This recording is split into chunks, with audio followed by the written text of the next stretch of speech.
హరి ఓం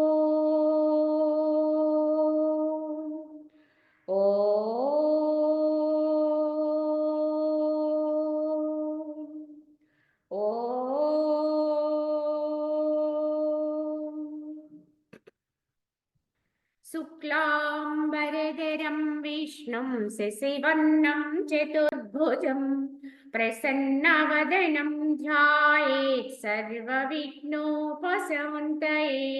అఖండమండలాకారం వ్యాప్తం येन చరాచరం తత్పదం దర్శితం येन తస్మై శ్రీ గురవే నమః. ఓం గురుర్బ్రహ్మా గురుర్విష్ణుః గురుర్దేవో మహేశ్వరః గురు సాక్షాత్ పరం బ్రహ్మ తస్మై శ్రీ గురవే నమః. వందే పరబ్రహ్మ చిదాత్మకం సద్వందే గురుం శాంతముమేశమీశం వందే శివానంద గురు ప్రవీరం వందే సదా జ్ఞానపి వందనీయాన్ అనంత సుఖదాతారామఖండానంద విగ్రహం దయాళుమతి సంతుష్టం వందేహం మమ సద్గురుం. రాగాదిరోగాన్ సతతానుషక్త నశేషకాయా ప్రవృతా నశేషాన్ ఔత్సుక్యమోహారతిదాన్ జఘాన యః పూర్వవైద్యాయ నమోస్తు తస్మై యః పూర్వవైద్యాయ నమోస్తు తస్మై. ఓం శ్రీరామచంద్ర పరబ్రహ్మణే నమః. శ్రీ వశిష్ఠ గీత స్థితి ప్రకరణం. ఇందు వశిష్ఠుల వారు ఈ యొక్క వాసనారాహిత్య స్థితి గురించి మనకి కొంతవరకు ఈ జ్ఞానాన్ని ఉపదేశించారు. తదుపరి కొంత ఇలా తెలియచేస్తూ, స్వదేహమైనటువంటి ఈ నగరము యొక్క ప్రభువైన ఆత్మ ఈ విధమైన సంకుచితత్వము లేక సర్వవ్యాపి అయి సర్వనాయకుడై వాసనారహితుడై శమించిన మనసు కలవాడై విలసిల్లును అన్నారు. కావున ఈ యొక్క వాసనారాహిత్యం యొక్క ప్రభావం ఎంత గొప్పదో, ఏ వాసనలో లేకుండా ఉండడం అనే స్థితి ఎంత ఉన్నతమైనదో అది మనకి తెలియచేస్తూ, ఈ యొక్క స్వదేహం అనేటువంటి ఈ నగరము యొక్క ప్రభు ఈ దేహాలయము అని చెప్పొచ్చు. అలాగే నవద్వారే పురే దేహి, ఇది ఒక పురము అని చెప్పారు. 9 ద్వారములు కలిగినటువంటి పట్టణము అన్నారు. ఈ పట్టణములో ప్రభు ఎవరు అంటే ఆత్మే. ఈ యొక్క ఆత్మ అనేటువంటి ప్రభువు వల్లే ఈ పట్టణం అంతా కూడా, ఈ నగరం అంతా కూడా వర్తిస్తుంది. కనుక అటువంటి ప్రభు అయిన ఆత్మ ఈ విధమైనటువంటి సంకుచితత్వము లేక, ఎందుకంటే తను తాను గుర్తించుకుంటే అప్పుడు దీని యొక్క పరిమిత తత్వం అనేది వర్తించదు. తాను ఆత్మై ఉంటాడు కనుక ఈ పరిమిత తత్వాన్ని అధిగమించినప్పుడు అపరిమిత తత్వం వస్తుంది. అప్పుడు సంకుచితత్వం ఉండదు. అంటే నేను ఒక దేహము సంబంధమైన వ్యక్తిని అనేటువంటి భావాన్ని దాటి సర్వవ్యాపి అయి సర్వనాయకుడై అంతటికీ కూడా బ్రహ్మాండ నాయకుడు పరమాత్మ, ఆ బ్రహ్మాండ నాయకునితో ఏకీభవించేటువంటి స్థితిని అనుభవిస్తున్నటువంటి వాడై, ఎటువంటి వాసనలు లేనివాడై, ఏ ఆలోచన ఎటువంటి భావాలు లేనివాడై, మనసులో ఎంతో శాంతిని పొందుతూ శమించిన మనసు కలిగిన వాడై విలసిల్లుతాడు. ఈ వాసనారాహిత్యాన్ని పొందితే వచ్చేటువంటి గొప్ప ఫలం ఇది. అంటే అనంతమైనటువంటి సుఖం చెప్పాలంటే ఇదే బ్రహ్మానందము అన్నారు, మహదానందము అన్నారు. కనుక వాసనలు ఎంత పెచ్చరిల్లితే అంత అశాంతికి గురవుతూ ఉంటాం మనం. కానీ వాటిని ఎంతెంత సమీంపజేసుకుంటూ ఉంటాము, విడిచిపెడుతూ ఉంటాము, వదిలేస్తూ ఉంటాము, అంతంత ఈ మనసు శాంతిలోకి వెళ్తుంది. తద్వారా అది ఎంతో సౌఖ్యాన్ని అంటే ఆనందాన్ని అనుభవించగలుగుతుంది అని మనం గుర్తించాలి. అయితే ధీరబుద్ధి కలిగినటువంటి మానవుడు తత్వ విచారణచే ఆత్మదీపమును పొందినవాడై మనస్సు లెస్సగా శమింప సంసారమందలి జనన మరణాది నీరస దశలను సాక్షి మాత్రుడై వీక్షిస్తూ దుఃఖరహితుడై దేహం అనేటువంటి పట్టణమున వెలయిచుండును అన్నారు. కనుక ఎవరికైతే ఇటువంటి తత్వం ఏర్పడుతుందో, ధీరత్వం, అటువంటి బుద్ధి కలిగిన మానవుడు ఈ యొక్క తత్వ విచారణ బలము చేత ఆత్మదీపమును పొందుతాడు. దేనివల్ల అంటే జ్ఞానముతో. ఈ జ్ఞానం ఎలా సంప్రాప్తమవుతుంది అంటే ఈ యొక్క తత్వ విచారణ చేత. ఇటువంటి తత్వ విచారణ ఎవరైతే నిరవధికంగా నిరంతరము చేస్తూ ఉంటారో, తమలో తాము విచారణ చేసుకుంటూ దానికి అనుసంధానంగా కొంత సజ్జన సాంగత్యము, శాస్త్ర సాంగత్యము ఇవన్నీ కూడా అభ్యాసం చేస్తూ ఉంటారో వారిలో ఆత్మదీపం అనేది ప్రకాశిస్తుంది. అటువంటి ఆత్మదీపం ప్రకాశించినప్పుడు మనసు లెస్సగా శమించిపోతుంది. దానికి ఉరుకులాటలు పరుగులాటలు ఏమి ఉండవు. చక్కగా అది శమించి ఊరక ఉంటుంది. ఈ ఊరక ఉండడం నేర్చుకుంటే చాలు, అన్ని సాధ్యమవుతాయి. కావున లెస్సగా శమింప సంసారమందలి జనన మరణాది నీరస దశలు ఏవైతే ఉన్నాయో, ఈ యొక్క సంసారం అనే చెప్పబడేది ఏదైతే ఉందో అదంతా కూడా జనన మరణాలతో కూడినటువంటిది. ఇవన్నీ తప్పనిసరి నిర్ణయం. అంటే తప్పకుండా దీంట్లోకి వచ్చిన వాళ్ళము జనన మరణాలు తీసుకోవాలి. కనుక పుట్టాము అనుకుంటే గతించక తప్పదు. కానీ ఎవడైతే ఆత్మసాక్షిగా తానుగా అయిపోతాడో అట్టి వాడికి ఈ దశలన్నీ కూడా చాలా నీరసంగా అనిపిస్తాయి. వస్తూ ఉంటాయి, పోతూ ఉంటాయి. కనుక వాటిని కేవలము దర్శిస్తూ ఉంటాడు సాక్షిగా. ఎందుకంటే తానైన ఆత్మకు జననము లేదు, మరణము లేదు. కానీ తానుగా అనుకున్నాడు, ఇంతవరకు పాత్రని తానుగా భావించాడు. కనుక అది వర్తిస్తూ ఉంటుంది, అది జనించింది, వర్తిస్తుంది, తదుపరి నశిస్తుంది. కానీ దానికి వచ్చేటువంటి వివిధ అవస్థలు ఏవైతే ఉన్నాయో, అది సుఖ దుఃఖ అవస్థలైనప్పటికీ కూడా, ఏ అవస్థలైనప్పటికీ కూడా తానుగా ఉండి సాక్షి మాత్రంగా కేవలము దర్శిస్తూ ఉంటాడు. కేవలము దాన్ని అనుభవిస్తున్నట్టుగా తాను లోపల ఉంటాడు. కానీ దేన్ని తీసుకోని వాడే సాక్షి మాత్రుడుగా వీక్షిస్తూ దుఃఖరహితుడై ఎటువంటి దుఃఖము లేనటువంటి వాడే. ఎందుకంటే దేన్ని తీసుకోడు కనుక వాడికి దుఃఖం అనేది దరిదాపులకి రాదండి. తనది కాని దాన్ని తాను దర్శిస్తున్నట్టుగా వీక్షిస్తూ ఉంటాడు. ఈ దేహం అనుభవించే స్థితుల్లో కూడా తాను సాక్షిగా మాత్రమే దర్శిస్తూ ఉంటాడు, వీక్షిస్తూ ఉంటాడు.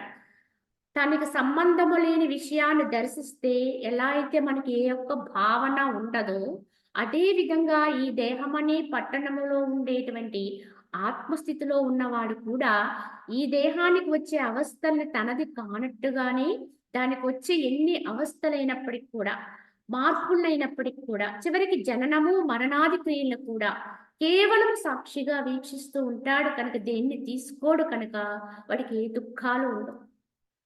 అలా దుఃఖరహితుడే ఈ దేహం అనే పట్టణములోనే ఉన్నంత వరకు ఉండాలి. కనుక ఈ పట్టణములో ఉంటూ హాయిగా ఉంటాడు. దీన్ని కలిపేసుకుంటే మనకు వచ్చేవన్నీ కూడా ద్వంద్వాలే, సుఖదుఖాలు, భావాలు, ఆరోగ్య అనారోగ్య భావాలు, అలాగే జనన మరణాది క్రియలు ఇత్యాదివన్నీ.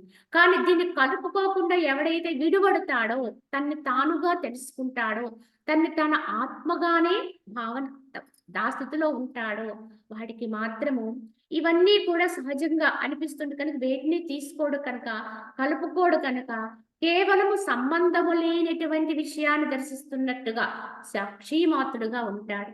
వాడే హాయిగా ఉంటాడు, శాంతిగా ఉంటాడు. ఇదే అభ్యాసం చెయ్యాలి సాధకుడైనటువంటి వాడు. ఇలా ఉండేటువంటి స్థితిని అనుభవానికి తెచ్చుకునే ప్రయత్నంలోనే నిరంతరం ప్రయత్నం చేయాలి. కావున ఆకాశము సర్వత్రా వ్యాపించి ఉన్నప్పటికీ సూక్ష్మమై ఉండుట చేత కనిపించటం లేదు. ఎందుకంటే ఎలా అయితే గాలి అంతా వీచి ఉంది, కానీ గాలిని స్పర్శ మాత్రం చేత ఇక్కడ గాలి ఉంది, వాయువు అని మనం తెలుసుకుంటున్నాం. అదే విధంగా ఏదే ఆకాశత్వం అంటే శూన్యం, ఇది అంతటా కూడా ఇది కూడా వ్యాపకమైంది, కానీ సూక్ష్మూలంగా ఉంది. అది పంచభూతాల్లో సూక్ష్మాత్మాన్ని పొందిన అతి సూక్ష్మంగా ఉన్నది ఆకాశం. దానికంటే కొద్ది సూక్ష్మం కొంచెం మళ్ళీ భౌతికంలోకి వచ్చేది వాయువు. అలా మనం ఒకదాని నుంచి ఒకదానికి వెళ్తాం. భూతత్వానికి వచ్చేటప్పుడు స్థూలం అయిపోతాం. కానీ ఆకాశం సూక్ష్మంగా ఉండడం వల్ల మనం అది మన చుట్టూ అంతటా వ్యాపకమై ఉన్నప్పటికీ కూడా అది కనిపించటం లేదు. మరి పంచభూతాలే మనకి సూక్ష్మంగా ఉన్నప్పుడు, ఆకాశతత్వం ఉన్నప్పుడు కూడా మనం గుర్తించలేకపోతున్నాం సూక్ష్మంగా ఉండటం వల్ల. కానీ ఈ అన్నింటికి మూలం ఏదైతే ఉందో అది సూక్ష్మాతి సూక్ష్మం. కనుక సద్రూపాత్మ కూడా ఆ విధంగానే సర్వవ్యాపకమై ఉన్నను నిరంశమై అతి సూక్ష్మమై ఉండుట చేత అది మనకి కనిపించటం లేదు. అంటే దర్శించలేకపోతున్న ఉండడము తథ్యము. అంతటా నిండి ఉన్నది. అన్నిటా నిండి ఉన్నది. లోపల బయట సర్వము వ్యాపకమై ఉన్నది. అదే పరమ చైతన్యమై ఉన్నది. కానీ ఇంత దగ్గరగా చెప్పాలంటే దానికోసం అస్సలు మనము ఒక్క అంగుళము కూడా కదలవలసిన అవసరం లేదు. అంతటి దగ్గరగా చేరువగానే పరమాత్మ యొక్క స్పర్శ ఉంది.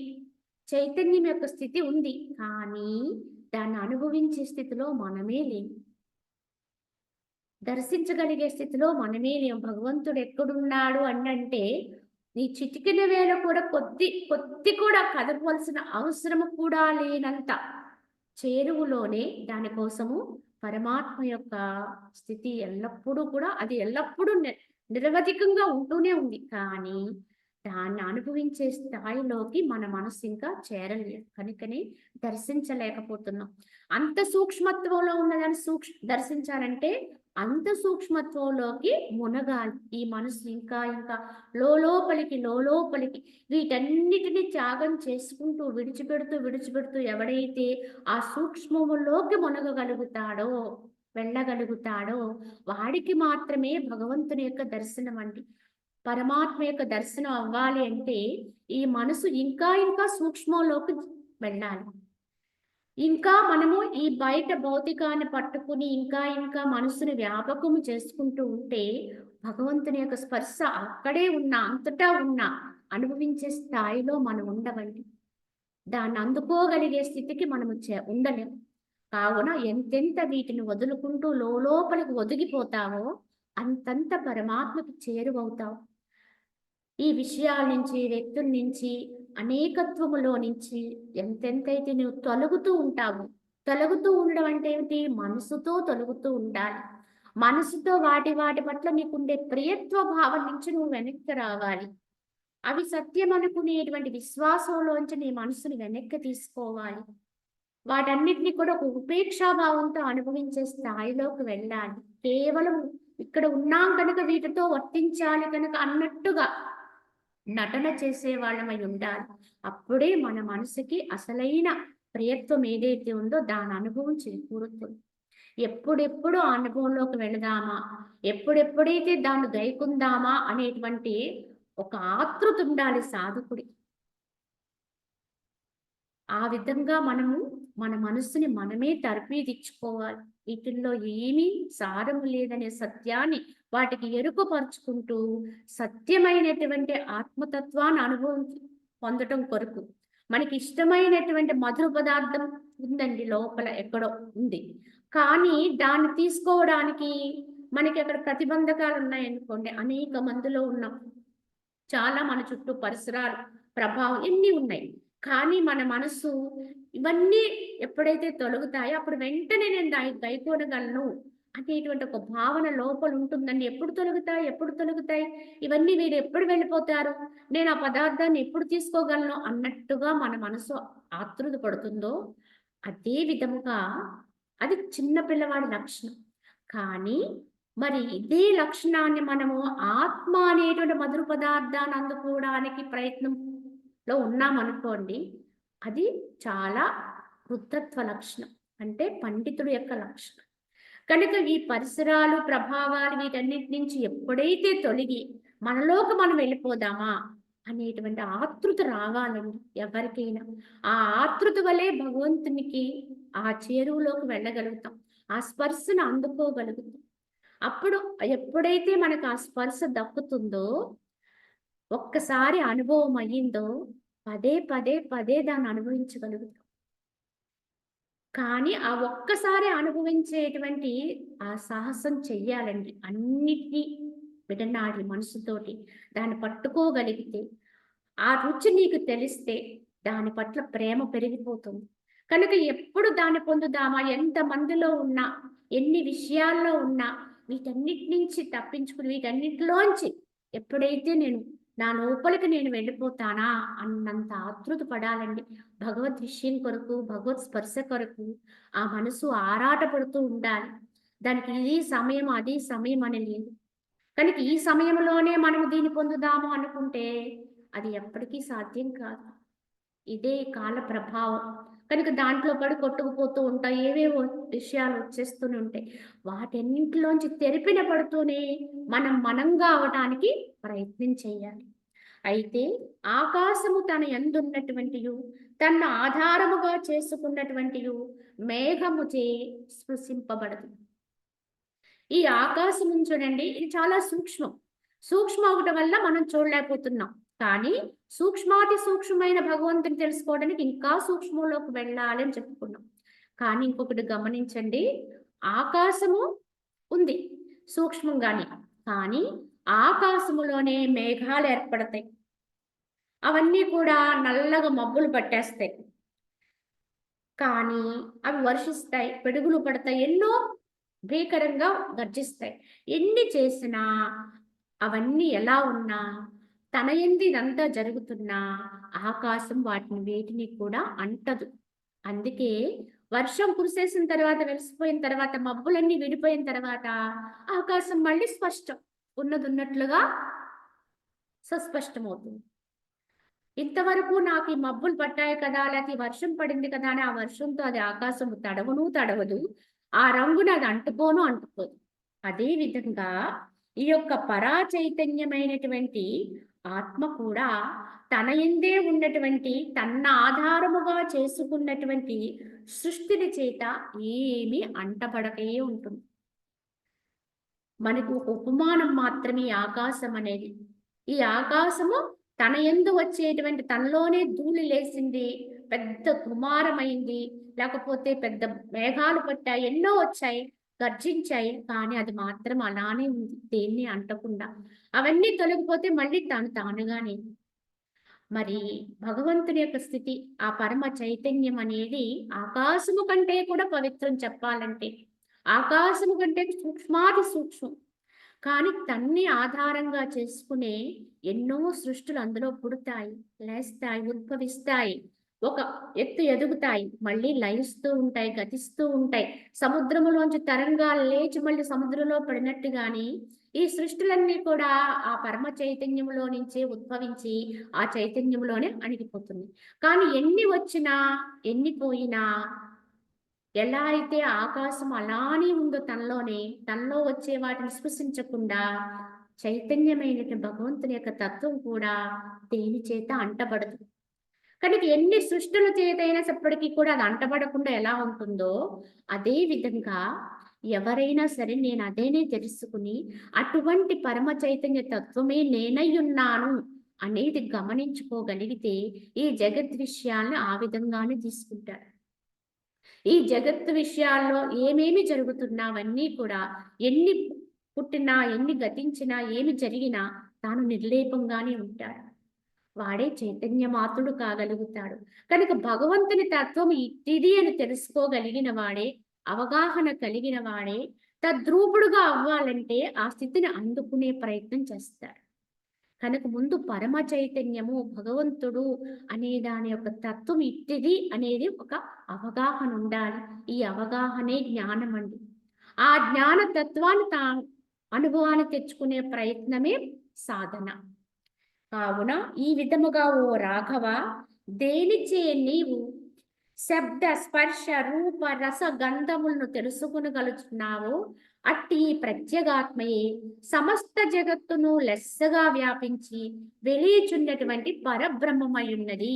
ఇంతకీ పరబ్రహ్మం అనేది ఎలా ఉన్నది, ఏమై ఉన్నది అని తెలియచేస్తూ, ఓ రామా, నువ్వు ఏదైతే గ్రహిస్తున్నావు అంటే శబ్దాన్ని గ్రహిస్తున్నావు, స్పర్శని తెలుసుకుంటున్నావు, రూపాన్ని దర్శించి ఇది అని గుర్తిస్తున్నావు, రసం అంటే రుచిని తెలుసుకోగలుగుతున్నావు, వాసన గుర్తించగలుగుతున్నావు. కానీ ఇవన్నీ తెలుసుకోవడానికి ఆధారం ఏమై ఉన్నది? ఇవన్నీ ఈ దేహంతో, ఈ యొక్క ఇంద్రియాల చేత నువ్వు గ్రహించటానికి దీనికి శక్తి ఎక్కడది? ఎలా గ్రహించుకోగలుగుతున్నావు? అంటే నీ లోపల నువ్వైనటువంటి చైతన్యం ఉండబట్టే ఈ ఇంద్రియాలన్నీ విషయాన్ని గ్రహించుకోగలుగుతాయి. ఆ శక్తే లేదనుకోండి, ఆ చైతన్యం లేదనుకోండి, ఇంద్రియాలు మాత్రం ఉన్నాయనుకోండి. ఎందుకంటే చనిపోయాడు అనుకునే వ్యక్తికి కూడా ఇప్పుడు మనం చెప్పుకున్నటువంటి ఇంద్రియాలన్నీ ఉంటాయండి.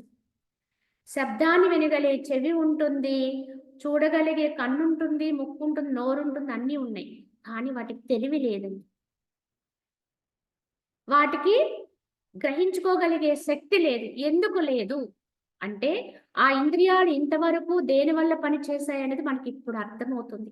ఇవన్నీ ఉండి కూడా పని చేయట్లేదు అంటే వాటి వెనకాల వాటిని నడిపించి వాటికి ఆధారమైన శక్తి ఏదైతే ఉందో అది అక్కడ లేదు. ఉంది, కానీ వాటిని వాడుకునే విధానములో ఇది లేదు. ఎందుకంటే లేదు అంటే మళ్ళీ అక్కడ చైతన్యము లేదు అని చెప్పుకోవాల్సి వస్తుంది. ఎందుకంటే భగవంతుడు లేని చోటు లేదండి. యథార్థానికి చనిపోయిన శవంలో కూడా చైతన్యం ఉంటుంది, భగవంతుని యొక్క శక్తి. కానీ దేహాన్ని నడిపించేటువంటి విధానములో అంటే అది పూర్తిగా దానికి ఉపయోగించే విధానములో అది లేదండి. లేకపోవడం అంటే ఏమిటి? ఈ దేహమే దాన్ని అలా వాడుకుని తనకున్నటువంటి శక్తి నిర్వీర్యం చేసుకుంది కనుకనే అది పడిపోయింది.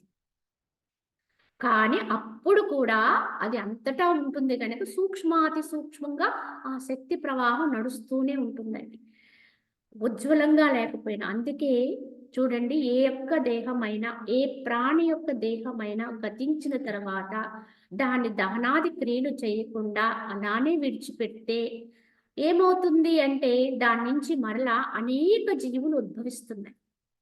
అది ఏ దేహమైనా, ఎవరి దేహమైనా ఒక్కటే, ఏ ప్రాణి దేహమైనా ఒక్కటే, ఏ జంతు దేహము కావచ్చు, మానవ దేహం కావచ్చు. కానీ వాటిలోంచి మళ్ళీ జీవులు వస్తున్నాయి. మరి జీవులు వస్తున్నాయంటే దాంట్లో శక్తి ఉన్నట్టే కదా, అది లేని చోట లేదు కదా. అన్ని చోట్ల ఆ ప్రాణశక్తి అనేది హెచ్చు తగ్గుల్లో అది విస్తరించే ఉన్నది కనుక అక్కడ మిగిలిపోయిన ఆ కొద్దిపాటి శక్తి కూడా అది మళ్ళీ పునర్జీవనం అవుతుంది. భగవంతుని సృష్టి అమోఘం, అది లేని చోట లేదండి. ఎందుకు అంటే ఎక్కడైనా ఆ వాతావరణం తగ్గట్టుగా ఆ జీవి పుట్టేస్తుందండి. కొన్ని ధాన్యాల్ని లేదా కొన్ని పప్పులు, మన ఇంట్లో చిరుధాన్యాలు ఉంటాయి, అనేక రకాల ధాన్యాలు. ఉదాహరణకి మన ఇంట్లో వాడుకునే నిత్యావసర వస్తువులు ఉంటాయి. వాటిని మనము ఒక పెద్ద డబ్బాలో ఇట్లా దాచుకుంటూ ఉంటాం, జాగ్రత్త పరుచుకుంటూ ఉంటాం. కానీ వాటిని అలానే వదిలేసామనుకోండి కొంతకాలము, అవి ఒకదానితో ఒకటి రాపిడయ్యే విధంగా ఒక డబ్బాలో వేసి మూత పెట్టి ఉంచారనుకోండి, మీరు కొంతకాలం దాన్ని తీయలేదనుకోండి, అప్పుడు ఏమవుతుంది అంటే వెంటనే మీరు ఆ డబ్బా మూత తీసేటప్పటికి అవి దాంట్లోంచి జీవులు వచ్చేస్తుంటాయి, పురుగులు. అంటే ఏదో రకమైనటువంటి జీవి అక్కడ ప్రాణం పోసేస్తుంది. మరి ప్రాణిని ఎవ్వరు అందులో వేశారండి? ఎలా ఉత్పన్నమైందండి? అక్కడ మనం ఏమన్నా బీజం నాటామండి?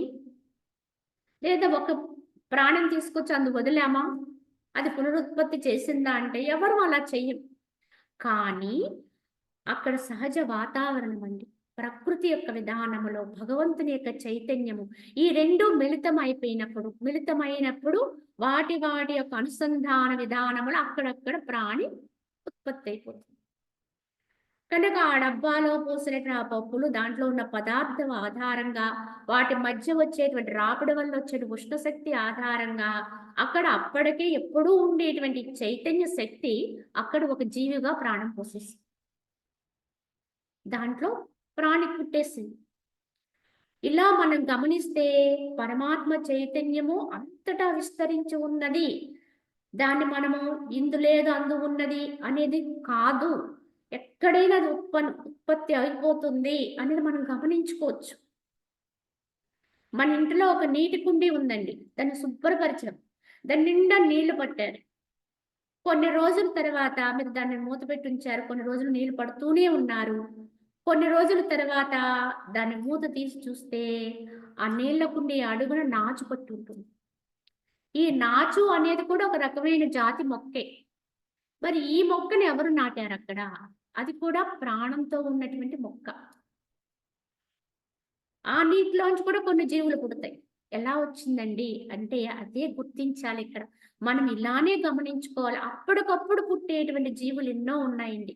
అందుకు తగిన వాతావరణము దానికి చేకూరినప్పుడు ఆ చైతన్య శక్తి వెంటనే ఒక రూపాన్ని, ఒక ఆకృతిని దాల్చుతూ ఉంటుంది.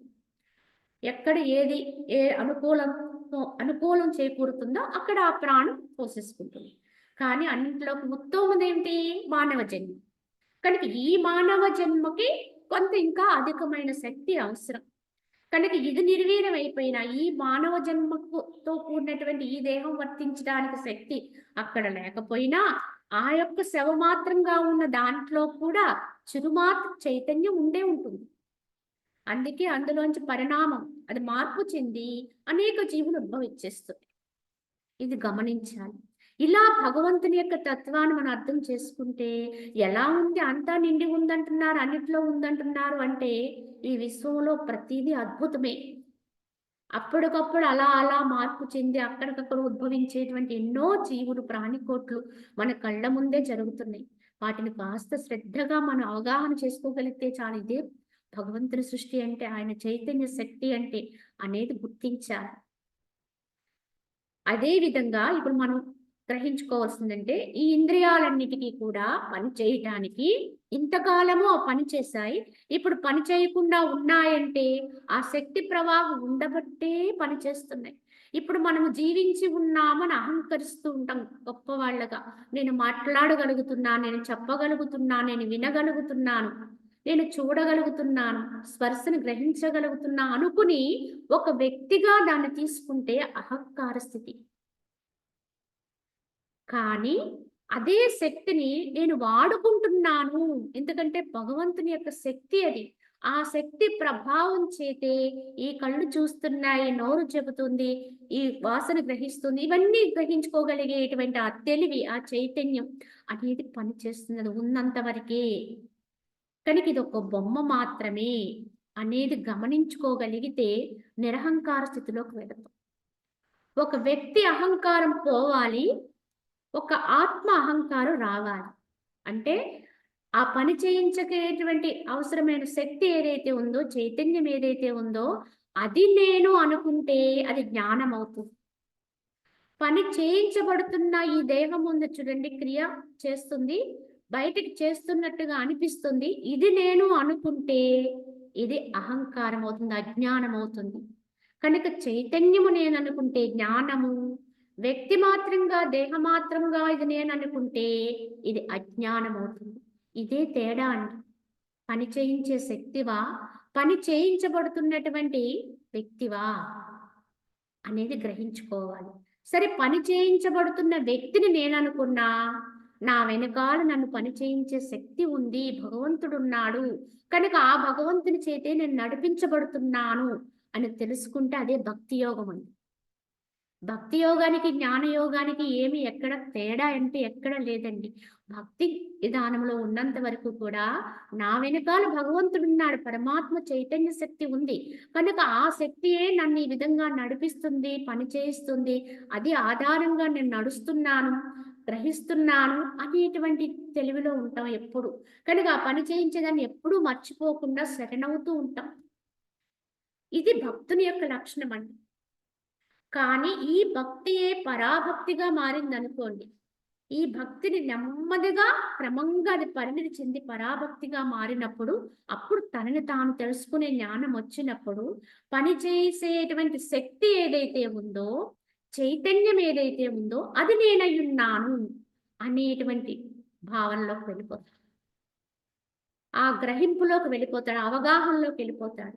అంటే భావన మాత్రం కాదండి, అది కేవలం అదిగా అయిపోతూ ఉంటాడు. ఆ పని చేసే శక్తియే తానుగా అవుతూ ఉంటాడు. అది జ్ఞానస్థితి. ఈ స్థితి ఎప్పుడైతే చేకూరిందో అప్పుడు అర్థమవుతుందండి, సర్వజీవుల్లో ఉన్నది నేనే, సర్వ ప్రాణుల్లో ఉన్నది నేనే, కదలకుండా ఉండేటువంటి చరాచరముల్లో నిండి ఉండి పని చేయించే శక్తి నేనై ఉన్నాను, చైతన్యము నేనై ఉన్నాను అనేటువంటి పూర్ణమైనటువంటి దృష్టి ఏర్పడుతుంది. ఇది జ్ఞాన దృష్టి. కావున ఇక్కడ మన భావాన్ని ఎంత సంస్కరించుకుంటూ ఉంటామో మన అనుభవం అంత ఉత్తమం అవుతూ ఉంటుంది. కావున ఈ విధముగా మనము అహంకార స్థితిలోంచి నిరహంకార స్థితిలోకి వెళ్ళాలి. కావున అట్టి ఈ ప్రత్యేగాత్మయే సమస్త జగత్తును లెస్సగా వ్యాపించి వెలయిచున్నటువంటి పరబ్రహ్మమై ఉన్నది. కావున ఇక్కడ చెప్పారు ఏమని, ఇన్ని ఇంద్రియాలు పని చేయించడానికి ఆధారమైనటువంటి ఏ చైతన్యమైతే నాలో ఉన్నదో అదే చైతన్యము ఈ సమస్త బ్రహ్మాండము కూడా, ఈ సమస్త జగత్తునందు కూడా లెస్సగా వ్యాపించి వెలియుచున్నటువంటి పరబ్రహ్మమై ఉన్నది. కనుక దీన్ని ఏదైతే నడిపిస్తుందో అదే శక్తి సమస్త బ్రహ్మాండాన్ని కూడా నడిపిస్తుంది. సమస్త బ్రహ్మాండములో నిండి ఉన్న శక్తి అదే ఉన్నది. కనుక నేను వేరు కాదు, నా యందున్న శక్తి, నేను అనుకున్న ఈ దేహములో ఉండే శక్తి వేరు కాదు, ఈ సమస్త బ్రహ్మాండములో ఉండేటువంటి శక్తి వేరు కాదు. అంటే భగవంతుడు ఒక్కడే అనే సత్యం వ్యక్తమవుతుంది. కనుక ఆ శక్తిని నువ్వు వేరు అది వేరు అనుకున్నంత వరకు, అది తెలుసుకుని వర్తించేంత వరకు మనం భక్తి తత్వంతో శరణాగతితో ఉంటాం. అది ఎప్పుడైతే శక్తిగా మీరు మారిపోతారు వ్యక్తితత్వంలోంచి, అది జ్ఞానతత్వంలోకి వెళ్ళిపోతుంది. అప్పుడు పరాభక్తి వస్తుంది. అప్పుడు అనేకత్వంలో ఏకత్వాన్ని చూడగలిగే జ్ఞానం సిద్ధిస్తుందండి. ఇదే జ్ఞాన పరాకాష్ఠ స్థితి. అప్పుడు భగవంతుడు అనేవాడు ఇంకొకడున్నాడని చెప్పడానికి ఉండదు. ఉన్నది ఒక్కటే, అదే నేను సర్వము. ఇది కలిగిన వాడికి యథార్థంగా ముక్తి అండి, మోక్షం అండి. ఈ స్థితి ఇక్కడ ఉండగా అనుభవానికి రానట్లయితే మరల ఏ లోకాలకు వెళ్ళినా మళ్ళీ ఈ స్థితి పొందే వరకు జన్మకు రావలసినది ఏదో ఒక విధానములో అని మనకి శాస్త్రం ద్వారా, మహనీయుల యొక్క వాక్యాల ద్వారా గ్రహించుకోగలిగి ఉండాలి. ఆత్మ కంటే వేరుగా ఏదేని వస్తువు ఉండినచో దాని యందు కోరిక జనించవచ్చు. కానీ ఎచ్చటా కూడా ఆత్మ కంటే ఏరుగా ఏ పదార్థము ఒకంతైనను సంభవింపకయే ఉన్నచో అచ్చట ఆత్మ ఇక దేనిని కోరును, దేనిని స్మరించుచూ పరిగెట్టును, దేనిని పొందును అని ప్రశ్నించారు వశిష్ఠుల వారు. ఎందుకంటే ఉన్నది ఒక్కటే, ఇది పరమసత్యం. కానీ ప్రస్తుత పరిస్థితి ఎలా ఉన్నది అంటే ఇంకా ఏదేదో కావాలి, ఎక్కడెక్కడికో వెళ్ళాలి అని ఆతృత పడుతూ పరుగులు పెడుతున్నాం ఈరోజు. ఎందుకు పరుగులు పెడుతున్నాం అంటే ఉన్నది ఒక్కటే అనే సత్యం మన గ్రహింపు లేక, వాస్తవంగా ఉన్న తత్వాన్ని మనం అనుభవంగా తెలుసుకోలేకపోవడం వల్ల. ఎందుకంటే ఆత్మ కంటే ఇంకొకటి ఏదైనా ఉందనుకోండి, అప్పుడు అది కావాలి ఇది కావాలని దానికోసం పరుగులు పెట్టచ్చు. కానీ ఉన్నది ఒక్కటి. ఇది నీకు అర్థం అవ్వాలంటే, మరి మనకి స్థితి రావాలంటే ఆత్మతత్వం యొక్క అనుభవం చేకూరితేనే ఆత్మ అంటే ఏంటో తెలుస్తుంది, ఉన్నది ఒక్కటేనే సత్యం అవగాహనకు వస్తుంది. అందుకే నిన్ను నీవు తెలుసుకో అని చెప్తున్నారు మహనీయులు. నిన్ను నీవు తెలుసుకుంటే సమస్త బ్రహ్మాండము నీకు తెలుస్తుంది, అంత అవగాహన అవుతుంది, అంత అర్థమైపోతుంది. కావున ఇంకొకటి ఏదీ లేదు. నిన్ను నీవు తెలుసుకున్నచో నీవైన ఆత్మని, నీవైన బ్రహ్మమును నువ్వు అనుభవించగలిగితే, అనుభవంగా అది అవ్వగలిగితే, జ్ఞాన పరాకాష్ఠ స్థితిలో ఉండగలిగితే అప్పుడు సర్వము బ్రహ్మమే, సర్వము చైతన్యమే, బ్రహ్మాండమంతా నిండి ఉన్నది అదే అనేటువంటి సత్యము నీకు ఏది చూసినా, ఎక్కడ చూసినా, ఎందు చూసినా, ఎంత దూరం వెళ్ళినా అదే నీకు అదే స్ఫురణలోకి వస్తుంది తప్ప మరొక్కటి కాదన్నారు. అంటే దేన్ని చూసినా అది నువ్వయ్యే ఉంటావు, అన్యము కనిపించదు. నేను ఆత్మని, నేను బ్రహ్మమని అని ఎప్పుడైతే నీకు అనుభవం అవుతుందో సమస్త జగత్తు కూడా బ్రహ్మమయంగా అయిపోయింది అనుకోండి. అంతా భగవన్మయంగా అయిపోయింది, అంతా రామమయం అంటారు. అలాగే అంతా చైతన్యమయం, అంతా బ్రహ్మమయం అండి. నేను తప్ప ఇంకేదీ కనిపించట్లేదు. నేను ఏదైతే అయ్యున్నానో అదే అంతటా కనిపిస్తుంది, అంతటా అదే అయ్యింది. ఇప్పుడు నేను ఇంకేం కోరాలండి? కోరడానికి ఇంకేముంది? నాకంటే వేరుగా భిన్నంగా ఇంకోటి ఏదన్నా కనిపించింది అనుకోండి, ఉందనుకోండి, నాకంటే గొప్పది ఏదన్నా ఉందనే భావన మనకు వస్తుంది. అప్పుడు వెంటనే నా దగ్గర అది లేదు కనుక అది నాకు కావాలని కోరే అవకాశం ఉంది. కానీ నేనే ఉన్నాను, అక్కడికెళ్ళినా ఇక్కడికెళ్ళినా ఎందు చూసినా అందు చూసినా అంతా నేనయ్యే ఉన్నాను. ఇప్పుడు నేను ఇంకేం కోరాలి? దేన్ని కోరాలి? దేనికి ఆశపడాలి? అంటే అక్కడ ఏమి ఉండదండి. కనుక జ్ఞానికి ఏ కోరిక ఉండదు అంటే, ఆయన కోరిక లేకుండా చేసుకోవాలని బలవంతంగా అణుచుకునే స్థితి కాదండి అది. కోరేవలసిన అవసరం అక్కడ ఉండదండి. కోరేటువంటి అవస్థ అక్కడ జరగదింక. అది యథార్థ జ్ఞానం అండి. కోరడానికి అక్కడ ఇంక ఏమి ఉండదు. ఏమి మిగలదు. కనుక దేని పట్ల వారికి సంసక్తి అనేది రాదు. ఏ పదార్థం అది ఎంత ఉత్తమమైన పదార్థమైనా అదే చూస్తారు. ఎంత భోగ్య పదార్థమైనా అదే చూస్తారు. ఎంత అధమమైనటువంటి స్థితి అయినా అదే చూస్తారు. దాంట్లోని ఇదే ఉంది. దాంట్లోను నేనే ఉన్నా. కనుక ఇందులో ఏది కోరాలి? ఏది వదలాలి? అనేటువంటి స్థాయిలో ఉంటారు. ఇది అనుభవంగా అర్థమయ్యే విషయం తప్ప, ఎంత మనం మాటలతో చెప్పుకున్నా అది మన యొక్క హృదయానికి చేరదండి. చెవులకి చేరడం వేరు, హృదయానికి హత్తుకోవడం వేరండి. చెవులతో చాలా విషయాలు వింటాం. కానీ అవన్నీ మనకు ఉపయోగపడతాయా అంటే, అవి ఎంతవరకు మనం తీసుకుంటామో అంతవరకే వదిలేస్తుంటాం. కానీ హృదయంలోకి చొచ్చుకుపోయాయనుకోండి, అది మనలో స్థిరపడిపోతాయి. కానీ హృదయంలోకి మనకి అవి చేరుకోవాలి అంటే మనం మనంగా అవ్వాలి. అనుభవంతో దాన్ని స్వీకరిస్తూ ఉండాలి. ఒక పదార్థం యొక్క రుచి ఇది అని చెబుతూ ఉన్నప్పుడు, ఆ పదార్థాన్ని మనం ఆస్వాదిస్తూ ఉన్నాం అనుకున్నప్పుడు, అప్పుడు వారు చెప్పే రుచికి మనం ఆస్వాదించేటువంటి ఆస్వాదనకి ఒకే స్థితి ఏర్పడుతుంది. ఒకే అనుభవం చేకూరుతుంది.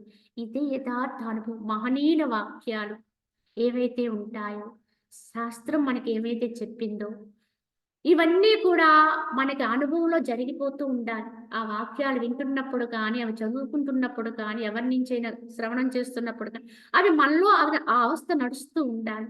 ఇది యథార్థమైనటువంటి స్వాధ్యాయం అండి. ఈ విధానంలోకి వెళితేనే మనకి జ్ఞాన ప్రాప్తి. కనుక ఇది అర్థం అవ్వాలి అంటే మనకు అనుభవం చేకూరుతూ ఉండాలి. కనుక ఆ అనుభవం కొరకు ప్రయత్నం చేస్తూ ఉండాలి.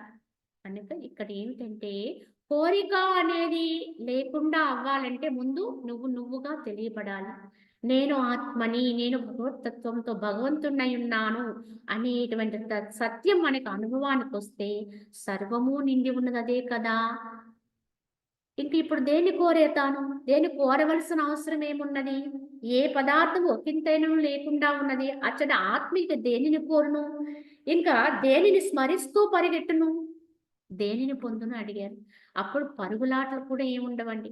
ఇప్పుడు మానవుడు నిరంతరము పరుగులాటలో ఉన్నాం మనం. ఎందుకు పరిగెడుతున్నామంటే ఇంకోటి ఏదో ఉంది అనే భ్రమతో ఉన్నాం. ఇంకేదో పొందాలి అనే వాంఛతో ఉన్నాం. కానీ ఎప్పుడైతే ఈ సత్యం మనకు అనుభవానికొచ్చిందో పరుగు ఆగిపోతుంది. దేనికి కూడా ఆరాటపడవలసిన అవసరమే ఉండదు. దేన్ని పొందవలసిన అగత్యం ఉండదు. కనుక తానుగా ఉంటాడు. ఇది పరమ శాంతి అండి. కావున ఓ రాఘవ ఇంకా వినుము అని చెబుతూ, కర్తృత్వ అభిమానముతో కూడి మరల ఈ ప్రపంచమున బహువిధ కర్మలను వేగంగా ఆచరించి తుదకు పంచభూత సముదాయ రూపములైనటువంటి నశ్వర పదార్థముల కంటే అన్యముగా నీకు ఉచితమైనటువంటి గొప్ప ఫలమును దేని నీవు పొందగలిగితవో చెప్పుము. కాబట్టి ఓ రాఘవ ఇంకా చెబుతున్నాను, సూక్ష్మంగా విను, శ్రద్ధగా ఆలకించు అని వశిష్ఠుల వారు చెబుతూ, ఈ జగత్తు యొక్క ఈ యొక్క జనసందోహం, వీటి యొక్క తత్వము ఎలా ఉంటుందో, ఇప్పుడు ఎలా ఉందో అప్పుడు కూడా అలానే ఉందని అర్థం చేసుకోవాలి. ఎందుకంటే ఇప్పుడు వశిష్ఠుల వారు చెప్తున్నటువంటి విధానం అంతా కూడా అలనాడు ఉండేటువంటి త్రేతాయుగములో ఉండేటువంటి పద్ధతే కాదండి.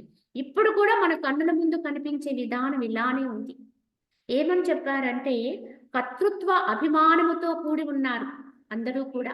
నేను చేస్తున్నాను, నా వల్ల జరుగుతుంది, నేనే నిజం, ఈ వ్యక్తి భావనతోటే ఉన్నాం అందరూ కూడా. కావున ఈ కర్తృత్వ అభిమానముతో కూడి మరల ఈ ప్రపంచమున బహువిధ కర్మలు, చేసిన కర్మనే మళ్ళీ చేస్తున్నాం, చేస్తున్న వాటిని మరల చేస్తున్నాం, అనేక కర్మలు చేస్తున్నాం. ఒక పనినే పలుమార్లు చేస్తున్నాం, అలాగే పలు కర్మలు చేస్తున్నాం. అలాగా ఆచరిస్తూ బహువిధ కర్మల్ని వేగంగా చేస్తున్నాం. అయినా మనకి సమయం సరిపోదండి. ఇంకా వేగం. నిరంతరము పరుగులాడుతూనే ఉన్నాం. వేగముగా ఆచరిస్తూనే ఉన్నాం. కానీ ఎక్కడ నిలుపుదల లేదండి. ఇంక చాలు అనుకునే పరిస్థితి లేదు. చేయవలసినటువంటి కర్మకార్యం ఏదైతే ఉందో క్రియ, అది అయిపోయింది అనేది ఎవ్వరికీ కూడా తట్టడం లేదు ఇక్కడ. ఎందువల్ల? ఎందువల్ల? ఆచరించి తుదకు పంచభూత సముదాయ రూపమైనటువంటి ఏమిటి చివరికి ఈ పంచభూత సముదాయం ఇదేమిటి అంటే ఈ నశ్వర దేహం అండి. ఈ దేహం అంతా కూడా ఎలా ఏర్పడింది? పంచభూతాలతో ఏర్పడింది. కనుక ఆ పంచభూత సముదాయ రూపములైనటువంటి నశ్వర పదార్థముల కంటే అన్యముగా అంటే ఈ దేహము పంచభూతాలతో ఏర్పడింది. కానీ ఈ దేహాన్ని మనం ఎలా వర్తింపజేస్తున్నాం? పరుగు పెట్టి రకరకాలైనటువంటి క్రియల్లో అనేక మార్లు ఆచరింపచేసి ఎక్కడ నిలుపుదల లేకుండా క్రియాచరణలో ఉన్నాం. కానీ ఒక్కసారి గమనించండి, పంచభూతాల కంటే అన్యముగా, పంచభూతాలకే అతీతమైన దాన్ని ఇంత ప్రయత్నం చేసి ఏదైనా పొందావా జీవితంలో? ఇంత పరుగులాటలో కూడా నువ్వేదైనా పొందితే ఒక విషయమైనా లేదా ఒక పదార్థమైనా ఏదైనప్పటికి కూడా నువ్వు పొందిన దాన్ని ఒక దాన్ని చెబితే దాంట్లో ఈ పంచభూతాలు కాకుండా ఇంకేమైనా ఉన్నాయేమో గమనించండి. ఈ పంచభూతాత్మకమైన నశ్వరం అంటే నశించిపోతుంది ఇది కూడా. మరి పంచభూతాలకి అన్యమైనది ఏదన్నా ఉంటే దానికి నాశనం ఉండదు. పంచభూతాలకు అతీతమైనది ఏదైనా ఉంటే దానికి నాశనము లేదు. అలాంటి నాశనము లేనిది, మార్పు లేనిది, పంచభూతాత్మకము కానిది ఏదైనా సంపాదించావా జీవితంలో? ఇంతకాలం ఇంత పరుగులు పెట్టావు కదా, ఇన్ని రకాలుగా వెదల పడుతున్నావు కదా, చేసిన దాన్ని మరల చేస్తున్నావు కదా, విసుగు విరామం లేకుండా ఉన్నావు కదా, ఏమి సంపాదించావని వశిష్ఠుల వారు ప్రశ్నిస్తున్నారు మానవాళిని. కనుక అన్యమొగైనటువంటి నీకు ఉచితమైన గొప్ప ఫలాన్ని నీవు దేన్ని పొందగలిగావు ఇంతకాలం చెప్పుము అని అడిగారు. ఇది మనందరం కూడా ప్రశ్నించుకోవాలి. ఇంతకాలం మనకి ఇప్పటికి ఎంత వయసు వచ్చింది అనేది గమనిస్తే ఇంతకు ముందు జరిగిన క్రితం జన్మలు విడిచిపెడదాం, అది మనకి తెలియదు.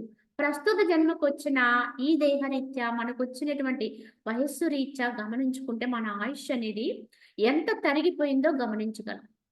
ఇంత ఆయుష్ని ఇంత కోల్పోయి మనం ఇప్పటి వరకు సాధించింది ఏంటి? ఏం తెలుసుకున్నాం? ఏం పట్టుకున్నాం? ఎక్కడున్నాం మనం అంటే? ఎక్కడున్నామంటే ఇక్కడే ఉన్నామండి. ఎక్కడ పుట్టామో అక్కడే ఉన్నాం చెప్పాలంటే. ఏ స్థితిలోకి ఈ భూమి మీదకి వచ్చామో అక్కడే ఆగిపోయాం, అక్కడే ఉన్నాం.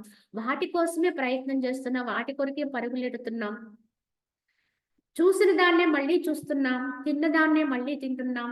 కానీ ఎప్పటికీ విసుగు లేదు. అన్యమైనది ఏమీ పొందలేకున్నాం. కనుక ఏం పొందగలిగావో చెప్పుము. కాబట్టి శాస్త్రాదుల ద్వారా ఆత్మ ప్రబోధమును పొంది నీవు అకర్తృత్వమందే విశ్వాసము కలిగి స్వస్థ చిత్తుడువై నిర్మల రూపుడువై గాలి లేని సముద్రం వలె నిశ్చలముగా గంభీరముగా వెలియము. కావున ఓ రామ, కావున ఇలా ఆలోచన చేసి గ్రహించుకుని ఇలా పరుగులు పెట్టి, ఎందుకంటే మనం సంపాదించే ప్రతి దాంట్లోనూ కూడా పంచభూతాత్మక తత్వమే నిండి ఉన్నది, ఇమిడి ఉంటుంది. ఏ పదార్థమైనా ఏదైనా సరే దానికి స్థిరత్వం ఉండదు. పంచభూతాలతో తయారు ఏది కూడా స్థిరత్వం ఉండదు, మార్పుని పొందుతూ ఉంటుంది. పరిణామములో రకరకాలుగా మార్పుని పొందుతుంది, చివరికి నశిస్తుంది, నాశనత్వంతో కూడినది. కనుక మనం ఒక్కసారి తరిచి చూసుకుంటే మనకు ఒక్కటి కూడా కనిపించదండి. నాశనము లేనిది, మార్పు లేనిది, ఇప్పటి వరకు మనకు గడిచిన ఈ ఆయుష్లో మనం ఇంతవరకు పెట్టిన పరుగులాటలో ఏది దొరకదు. ఇది ఎవరికి వాళ్ళని తర్కించుకోవచ్చు.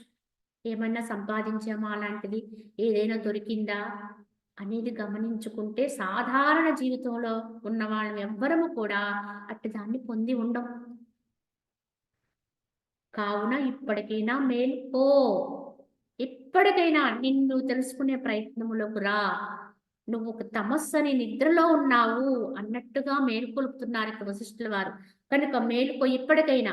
కాబట్టి నీకు తెలియని దాన్ని శాస్త్రాలు చెప్తున్నాయి. ఎందుకంటే శాస్త్రాలు మహనీయుల యొక్క అనుభవ వాక్యాలని, వాళ్ళు అనుభవించి, వాళ్ళు తెలుసుకుని, వీటికి అతీతమైనది ఏమిటా అనేది గ్రహించి నీకు ఇచ్చారు. ఈ పంచభూతాల కంటే అతీతమైనది ఒకటి ఉంది, అదే అన్నిటికీ ఆధారము. దాన్ని గ్రహించుకోమని శాస్త్రం చెబుతుంది. పెద్దల యొక్క అనుభవ వాక్యాలు కావున అటు శాస్త్రాదుల ద్వారా ఆత్మ ప్రమోదమును పొంది, ఎందుకంటే మనకెవరు చెప్పేవారు లేకపోతే శాస్త్రమే గురువు అండి. శాస్త్రాన్ని అనుభవంతో తీసుకున్న వాళ్ళు మనకు దొరికారనుకోండి, మనకంటే అదృష్టవంతులు లేరు. కానీ ఎవరు అటువంటి అనుభవం దొరకకపోతే శాస్త్ర ప్రమాణాన్ని తీసుకోవాలి. కనుక అటుగా ఆ విధంగా ప్రబోధం పొంది తదనుగుణంగా మనం వర్తించడం నేర్చుకోవాలి. శాస్త్రం ఏం చెప్పింది అంటే అకర్తృత్వాన్ని పొందమని చెప్పింది.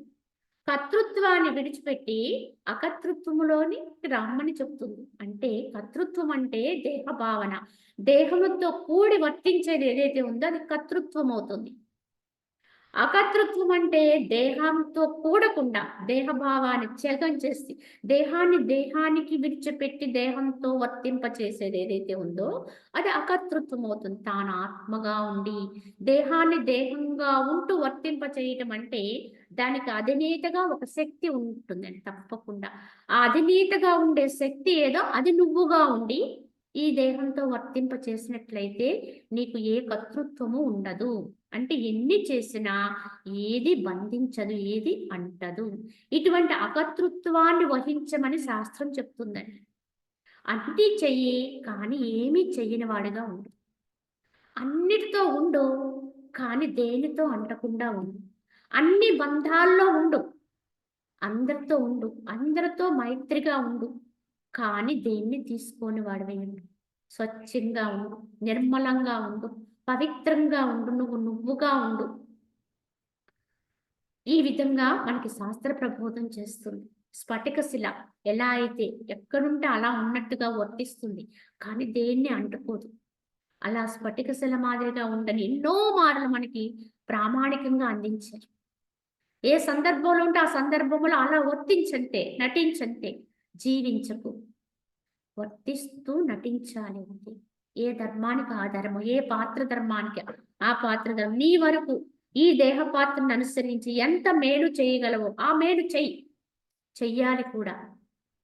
సజ్జన కర్మ సత్కర్మాచరణ చెయ్యాలి. అలాగే ఏదో ఒక నిష్కామ కర్మాచరణ జరుగుతూ ఉండాలి, ఫలాన్ని ఆశించకుండా. కానీ అది అక్కడితో ఆపేయాలి, అక్కడితో వదిలిపెట్టాలి. అది అక్కడ కర్మ చేసేయాలి, వదిలేయాలి. తానుగా ఉండాలి.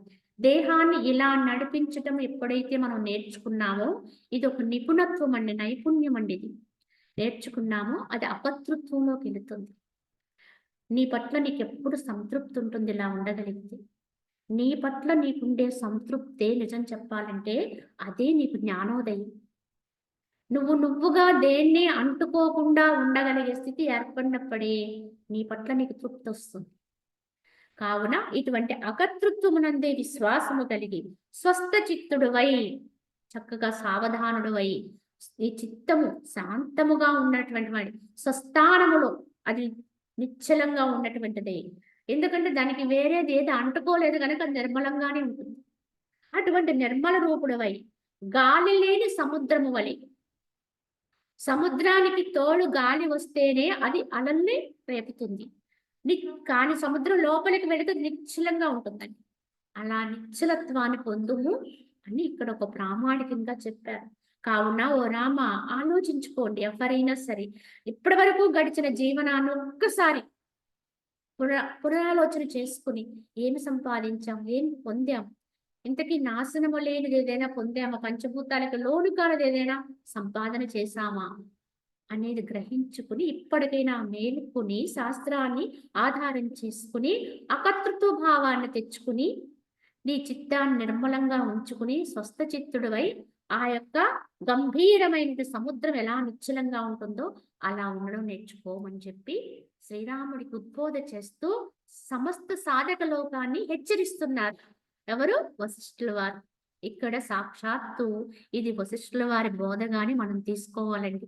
ఎవరు ఒక వ్యక్తిగా ఎవరో చెప్తున్నారు లేకపోతే ఇంకొకటి అనేది మనము ఇక్కడ వర్తింప చేయనవసరం లేదు, చెయ్యకూడదు. ఎందుకంటే ఏ జ్ఞానమైనా సరే అటువంటి మహనీయుల యొక్క ఉద్బోధే అవుతుంది. వారు వెనకాల ఉండి నడిపిస్తేనే ఈ బొమ్మలు మాట్లాడతాయండి. ఇవన్నీ వర్తిస్తాయి తప్ప యథార్థముగా ఇది ఎవరి యొక్క స్వశక్తి అయితే కాదండి. వారి యొక్క సామాన్య మానసిక శక్తితో మాత్రము ఈ యొక్క జ్ఞాన ప్రబోధం అనేది సాగదండి. వ్యక్తిగా అయితే ఎవ్వరికి ఇది సాధ్యం కాదండి. ఇది యథార్థం. కనుక వెనకాల ఉండేటువంటి ఆ అద్భుతమైన ఆ పరమ చైతన్య శక్తి ఇలా నడిపిస్తుందని గమనించుకోవాలి. కావున మనకి వచ్చేటువంటి ఈ వాక్యాలు సాక్షాత్ వశిష్ఠుల వారి యొక్క ఉద్బోధ కనుక ఆయనే మనం హెచ్చరిస్తున్నారన్నట్టుగా వాటిని గ్రహించుకోగలిగితే అదే మన జన్మ సాఫల్యానికి కారణమవుతుంది. కావున ఓ రామచంద్ర, దానిచే అపరిచ్ఛిన్న సుఖ లాభము ద్వారా పూర్ణ కామత్వము కలుగును. అట్టి ఆత్మ మహాప్రయత్నముతో అతి వేగముతో దిగంతముల వరకు సుదూరము నీవు సంచరించినప్పటికీ కూడా లభింపదు అని ఎరింగి నీవు మనసు ఆపి బాహ్య పదార్థముల సమూహముల వైపునకు పోకము. నీవు దృశ్య రూపుడువు కావు.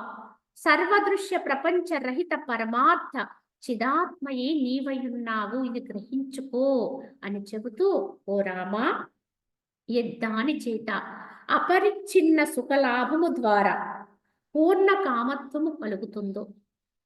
ఎందుకంటే దేని వల్ల పూర్ణ కామత్వం కలుగుతుందో చెప్పాడు. పూర్ణ కామత్వము అంటే పరమ సంతృప్తి అండి. ఎప్పుడొస్తుంది అంటే ఇంకా పొందవలసినది ఏమీ లేదు అనేది నీకు ఎప్పుడైతే అనుభవంగా గ్రహింపవుతుందో అదే పూర్ణ కామత్వ స్థితి, పరమ సంతృప్తి. మరి పూర్ణ కామత్వ స్థితి ఎప్పుడు వస్తుంది అంటే తన్ను తాను ఆత్మగా, తన్ను తాను భగవతత్వంతో ఎప్పుడైతే అనుభవించగలుగుతాడో వాడికి మాత్రమే సిద్ధిస్తుంది. ఈ పూర్ణ కామత్వం పొందవలసింది కానీ, తెలుసుకోవలసింది కానీ, వినవలసినది కానీ ఇంకా వేరే ఏదీ లేదు, అదే నేనయ్యున్నాను అనేది గ్రహించుకోగలుగుతాడు. ఇది ఎలా అంటే అపరిచ్ఛిన్న సుఖలాభము ద్వారా. అంటే అపరిచ్ఛిన్నం, పరిచ్ఛిన్నం అంటే విభజింపబడేది, ముక్క ముక్కలుగా ఖండించబడేది. అపరిచ్ఛిన్నం అంటే ఖండించబడనిది, ఏకమైనది. అంటే ఈ ఏకమైనటువంటి సుఖం, ఏకమైన ఆనందం, దానికి ఎక్కడా కూడా తెంపు లేదండి. అటువంటి సుఖం ఎవరికైతే కలుగుతుందో, అటువంటి లాభం ఎవరికైతే చేకూరుతుందో అదే ఆత్మలాభం, అదే పూర్ణ కామత్వం. అటువంటి పూర్ణ కామత్వం ఎవరికైతే కలుగుతుందో అట్టి ఆత్మ మహాప్రయత్నముతో అతి వేగముతో దిగంతముల వరకు సుదూరము నువ్వు సంచరించినప్పటికీ కూడా లభింపదు అన్నారు. ఈ స్థితి ఎలా చేకూరుతుందో చెప్పారు. ఈ అపరిచ్ఛిన్న పూర్ణ కామత్వ స్థితి అనేది సిద్ధించడం కోసము నువ్వు ఏమి చెయ్యాలో దీన్ని బట్టి గ్రహించుకోవాలి. అది ఏం చెప్తున్నారు? మహాప్రయత్నముతోటి అతి వేగంగా దిగంతముల వరకు, అంటే దేశాలు తిరుగుదాని వరకు, చివరికి భూమే కాదండి అనేక లోకాలు సంచరించినప్పటికీ, భూమి నుంచి దిగంతముల వరకు ఆకాశం వరకు ప్రయాణం చేసి ఎగిరినప్పటికీ కూడా, ఆకాశంలో ఏమన్నా దొరుకుతుందేమో అన్ను ఎగిరినప్పటికీ కూడా అది నీకు లభించదన్నారు. అంటే దాన్ని పట్టుకోవడం అనేది నువ్వు పరుగులు పెట్టడం వల్ల సాధ్యం కాదు, నువ్వు ఎగరడం వల్ల సాధ్యం కాదు, నువ్వు ఎంత వేగంగా ఉండడం వల్ల సాధ్యం కాదు. మరి దేని వల్ల సాధ్యమవుతుంది? ఈ అపరిచ్ఛిన్న పూర్ణానంద స్థితి కలగాలి అంటే భౌతికములో నువ్వు ఎంత పరుగులు పెట్టినా లభించదు. ఈ దేహరీత్యా నువ్వు ఎంత తెలివి కలిగి ఉన్నవాడవైనా అది నీకు చేకూరదు. ఈ వ్యక్తి భావనతో నువ్వు మహాపండితుడు అయినప్పటికీ కూడా నీకు అది సిద్ధించదు అనేది ఇక్కడ హెచ్చరిక. ఈ వ్యక్తి భావాన్ని విడవనంత వరకు కూడా అది సాధ్యమయ్యేది కానే కాదు. కావున మరి ఏం చేయాలి అని గుర్తించి చివరికి అర్థం చేసుకోవాలి, గ్రహించుకోవాలి. ఇంతవరకు పరుగులు పెట్టావు, దాన్ని పరుగులు పెట్టించావు, చాలా సుదూర తీరానికి పరుగులు పెట్టావు, నేను చాలా గొప్పవాడిని భావన చేసావు, ఈ మనసుతోటి చాలా తెలివిని ప్రదర్శించావు, ఈ తెలివితేటలను పెంచుకున్నావు. కానీ ఈ పూర్ణ కామత్వ స్థితి అనేటువంటి పరిపూర్ణమైన ఆ యొక్క అపరిచ్ఛిన్న ఆనందం అనేది కలగలేదండి. ఇది ఏ మానవుడికి కూడా ఇది అనుభవమే. ఎవరికి ఎంత గొప్ప సైంటిస్టులు కావచ్చు, శాస్త్రవేత్తలు ఎంతో మంది ఉన్నారండి, గొప్ప గొప్ప పండితులు ఉన్నారు, విద్వాంసులు ఉన్నారు. కానీ ఇంకా ఏదో పొందలేదనే నిరాశతోటే ఉన్నవారు ఎంతో మంది ఉంటుంటారు. చరిత్రలో ఎంతో మందిని కూడా మనం ఈ చరిత్రను గురించి తెలుసుకుని కూడా గ్రహించవచ్చు. కావున ఈ విధానములో భౌతికమైన తెలివితేటలతో, బలంతో, ఈ యొక్క వ్యవహారంతో ఎప్పటికీ అది సిద్ధించదు అని ఖండించి చెప్పారు వశిష్ఠుల వారు. మరి ఇక్కడ ఏం చేయాలి? కనుక పెట్టిన పరుగులు చాలు, నిలువు అని చెప్పారు. కనుక దేన్ని నిలువమన్నారు అని ఎరింగి నీవు మనస్సుని ఆపడం నేర్చుకో. దాని పరుగులు పెట్టిస్తే ఎప్పటికీ సాధ్యం కాదు. కావున మనస్సుని ఆపి బాహ్య పదార్థముల సమూహముల వైపునకు వెళ్లకుండా దాన్ని ఎప్పుడైతే నిలుపుదల చేశావు, దాన్ని అడ్డుకోగలిగావు, దాన్ని నిగ్రహించుకోగలిగావు, అప్పుడు మాత్రమే సిద్ధిస్తుంది. దాన్ని ఎంత వదిలిపెడతావో అంత నీకు అది దూరం అయిపోతుంది. నీకు అది దొరకదు, దక్కదు. ఈ జన్మకు కాదు, ఎన్ని జన్మల తదుపరి కూడా ఇదే పరిస్థితి. కనుక నువ్వు దృశ్య రూపుడు కావు, సర్వదృశ్య ప్రపంచ రహిత పరమార్థ చిదాత్మవే. కనుక నువ్వు ఎన్నడూ కూడా ఈ దృశ్యం వైపునికి, ఈ దృశ్య పదార్థ తాదాత్మ్యతోటి ఉన్నంత వరకు ఇది సాధ్యం కాదు. కనుక నువ్వు దృశ్య రూపుడు కావు, సర్వదృశ్య ప్రపంచ రహిత. మరి నువ్వెవరివి? ఈ యొక్క సర్వదృశ్యాలకి కూడా అతీతమైనటువంటి ప్రపంచం అనేటువంటి పంచభూతములతో కూడినది ప్రపంచం అండి. ఈ పంచభూతాల కంటే కూడా అతీతమైన, ఇవన్నిటికీ ఆధారమైన శక్తి ఏదైతే ఉందో అటువంటి పరమార్థ చిదాత్మవే నువ్వై ఉన్నావు తప్ప, నీ నుంచి ఉద్భవించి పంచభూతాత్మమైన జగత్తును నువ్వు ఎంత ఎదిగితే నిన్ను తెలుసుకోగలుగుతావు. కనుక దీని నువ్వు ఎంత పరుగులు పెట్టినా నీకు లభ్యమయ్యేది ఏమీ ఉండదు. నీకు చేకూరేటువంటి సౌఖ్యం ఏమి ఉండదు, లాభం ఏమి ఉండదు. నువ్వు ఎంతెంత మళ్ళీ నీ మూల స్థానంలో నువ్వైన స్థాయికి వెళ్ళిపోతావు, నీ యథార్థ స్థాయిలో నువ్వు నిలబడగలుగుతావు, నీ సహజ స్థితిలోకి నువ్వు వెళ్ళగలుగుతావు, అప్పుడే నీకు అది చేకూరుతుంది. దీన్ని బట్టి పరుగుల పెట్టుట వల్ల ప్రయోజనం లేదు. నిశ్చలుడు అవ్వడం వల్లే ఉత్తమమైనటువంటి ఉన్నతమైనటువంటి ఆత్మపదము చిక్కుతుంది అనేది గమనించుకుని తమ స్వస్థానంలోకి తాము వెళ్ళే ప్రయత్నమే చెయ్యాలని, ఎంత విధానంలో ఉన్నప్పటికీ కూడా. కావున స్థూలేంద్రియములచే కర్మ వనర్చనను వనర్పకున్నను మనుజుడు ఎట్టి వాసనలు కలిగి ఉండను వానిని అనుసరించి స్వర్గ నరకమునందు సుఖ దుఃఖములను అనుభవిస్తూ ఉంటాడు. ఇంతకీ స్వర్గము నరకం అనేది ఒకటి ఉంది అనుకుంటాం. ఎంతవరకండి అంటే మనకి ఈ భూమండలం మీద ఎంత విశ్వాసం ఉంటుందో, ఈ జన్మ పట్ల ఎంత నమ్మకం ఉందో అంతవరకు స్వర్గ నరకాలు కూడా ఉంటాయి. ఇవి యథార్థం అనేటువంటి నమ్మకం ఎంతవరకైతే ఉందో అప్పటి వరకు మనకు స్వర్గ నరకాల యొక్క అవసరము, వాటిని దర్శించవలసినటువంటి అగత్యము ఉంటుంది. కావున ఈ స్థూలేంద్రియముల చేత కర్మ వనర్చను వనర్పకుండాను మనుజుడు ఎటువంటి వాసనలు కలిగి ఉంటాడో, ఈ దేహేంద్రియాల చేత ఒకవేళ వాడు కర్మ చేయించవచ్చు, చేయకుండా ఉండొచ్చు. కానీ వాసనలు ఉన్నాయండి లోపల, వాటి పట్ల భావన ఉంది, వాటి పట్ల విశ్వాసం ఉంది. అంతవరకు కూడా వారి వారి యొక్క వాసనను అనుసరించి స్వర్గ నరకాన్ని దర్శించక తప్పదు. ఈ స్వర్గ నరకాన్ని తప్పకుండా అనుభవించవలసిన పరిస్థితి వాసన ఉన్నంత వరకు తప్పదు. వాడు ఎంత గొప్పవాడైనా, పండితుడైనా, విద్వాంసుడికైనా తప్పదండి. వాసనారాజ్య స్థితి రానంత వరకు కూడా కర్మ ఫలాలు ఉంటాయండి. వీటిని అనుభవించక తప్పదు. వాటి అనుభవం కొరకు అన్ని దర్శించాలి. కావున కర్మలు వనర్చనను వనర్పకుండాను అజ్ఞానికి కర్తృత్వము కలుగుచున్నది, మరియు వాసనల అభావము చే తత్వజ్ఞానులకు కర్తృత్వము లేకుండా ఉంటుంది. ఇదే తేడా.